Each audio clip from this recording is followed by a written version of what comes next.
Constitution is not a living document, and it needs to be respected. It is limited. What I'm going to do, I'm going to relate it right back to the office of Secretary of State, because there's a huge difference between my opponent and myself. Ohio's Constitution has the apportionment board in it. My opponent wants to change the apportionment board into an unelected bureaucracy where we, the voters of Ohio, do not choose the majority of the board. That is wrong. Right now, we choose the majority of the board because we vote for the governor, the Secretary of State, and the state auditor. I'm not running for Secretary of State to give away the tough responsibilities of the job. The system works. Will it ever be perfect? No. He says, well, we'll elect nonpartisan. We'll put nonpartisan people on there. No such thing. Give me 5 minutes in a room with someone and I'll tell you which side of the aisle they fall on.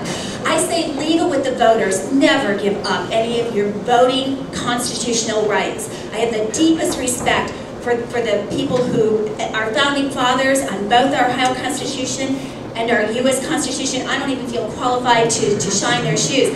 We need to respect these documents. We're going to return back to that. I'm traveling around the state and I am so enthused with people like us who are bringing back our principles, what our government was based on. It's not too late. I'm an optimist, but we need you. We need you to look at us. If you're going to support us, then you have to tell family and friends to vote for us. And I really, truly want to be your next Secretary of State. Thank you.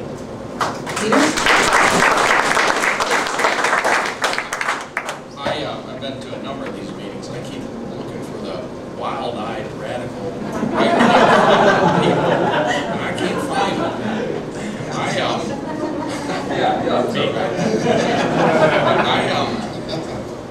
I just want to know what happened to us. We're this defeated country now. It's disgraceful.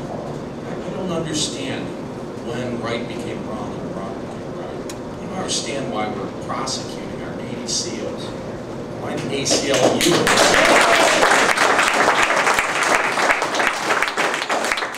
ACLU has filed suit to take crosses off of our military dead. You've got to be kidding me. You have to be kidding me.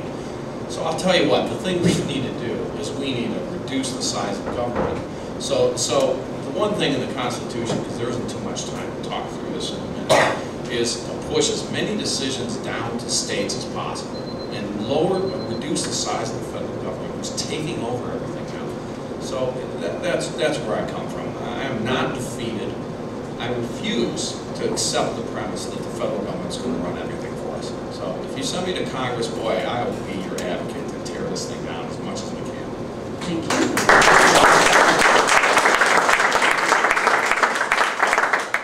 Well, let me just say first that I feel like I have a sister and a bunch of brothers from another mother up here. Pretty much everything's been spot on.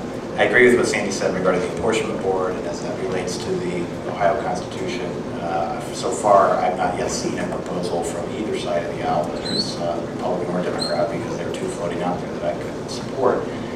Probably the overarching question, I've talked a lot to you about limited government. My experience in that regard, standing up for the Constitution, the Auditor State's office is a constitutionally mandated office inside the Ohio Constitution, and I can just tell you that whether it's healthcare or states' rights, being a firm believer that that's how we will take back control of our federal government is through asserting that 10th Amendment power. Specifically on the healthcare issue, that's going to be a major boondoggle financially for the state, and as more details come out as your auditor state, certainly I'll get your eyes and ears there. Let me just last say, because I know I'm short on time, that like what Tim said and others, I really appreciate you folks being engaged. One of the things I share with Tea Party members across the state is that people that are unprincipled in victory are unprincipled in defeat. And let me explain that for a minute. It's something I learned very early as a council member in Huber Heights. We've seen a lot of people who are unprincipled in victory. They campaign one way, they get into office, we get real frustrated because they show their lack of principle and they fall apart. Well, folks are also unprincipled in defeat.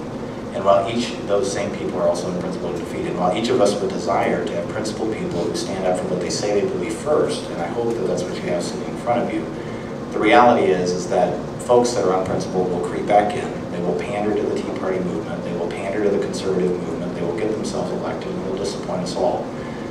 Those same people are unprincipled in defeat. In other words, if they know you'll throw them out of office, they'll keep their act straight.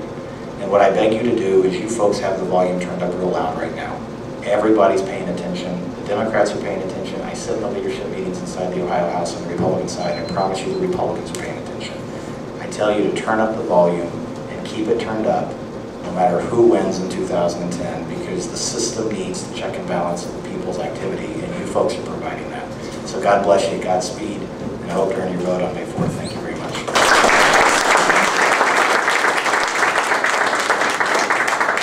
Mr. Franklin? I believe the best way I can say this is I do this for God's glory and not mine. And what that means is I will be a servant unto the people instead of a servant unto myself. And from day one, I will look at the Constitution. I will look at these issues verbatim and see what they say. And Pete's absolutely right. The first way to do this is you keep streamlining government every way you can. Because the founding fathers warned about, Jefferson warned about the biggest enemy of, or the worst government is big government. Okay, up and down they warned about these and the entitlements and what they do to the people, how they take away your freedom. We have to get back to freedom. We have to attack the entitlements as a way of getting people their freedom back. But we have to be cautious there. We have to do that from a psychological standpoint. Because every time we say entitlements, what we do is we take the people who are on them and we will put them closer to the Democratic Party. So we have to watch our language in that respect. But I think the best thing anyone can do is take the First Amendment that's been used against us for the past 50 years with the Establishment Clause, and you take the Free Exercise Clause and you attack how that's been downgraded by use of the Establishment Clause. You have to protect our rights as a Christian nation, contrary to what our president has to say. I just finished my history major, I know better, I can give you a long list of reasons why we are a Christian nation. We need this Christian community, this 80% of the population. You are our heritage, you are our history, you are the vast majority of the population. We need you to lift yourselves up because we need to right ourselves. When everything is broken, we need to fix ourselves as well. From the top down, let's do that. Let's fix every little thing we can fix. But at the bottom of this, the arm is the values. You pull away the values, everything falls. I have to do everything I can to enable this large portion of the community, and I mean no disrespect to other faiths. It's everybody's goal to have the best society you can possibly have. But this is our heritage, it's our common values, it's our history, it's who we are, and we have to protect your rights to teach values at home and not let the schools take them away. Thank you. Almost done. Now it gets harder. 30 seconds. Skip to you. How will you apply the Tea Party principle of personal responsibility, fiscal responsibility, and free market economics? 30 seconds. Hey, you gotta toughen them up for, you know. That's that question again. Okay, now you only have 10 seconds. You can't even say it in 30 seconds. Yes, I Come can. on, Jen. I've learned from Tim to speak very quickly. How would you apply the Tea Party principle of personal responsibility, principle of fiscal responsibility, and free market economics? Well, I think you've already heard my free enterprise economics speech, and so you know that that's a principle that I have. You don't know me to know. You're not looking into my heart. We've not had enough time in 2 minutes, 30 seconds, whatever, so you can look into my heart. But I will live those principles. You will see those principles, each one of those, you'll see me demonstrate those through the actions that I'll apply. And by the way, I will say, well, I think I still got a few seconds left. One of the key things that I want to do as a House Representative is I want to involve you. Okay, I cannot be successful without the involvement of everybody that's in the 98th District. And so one of the key criteria, one of the key success factors that I will employ is involvement of my constituents.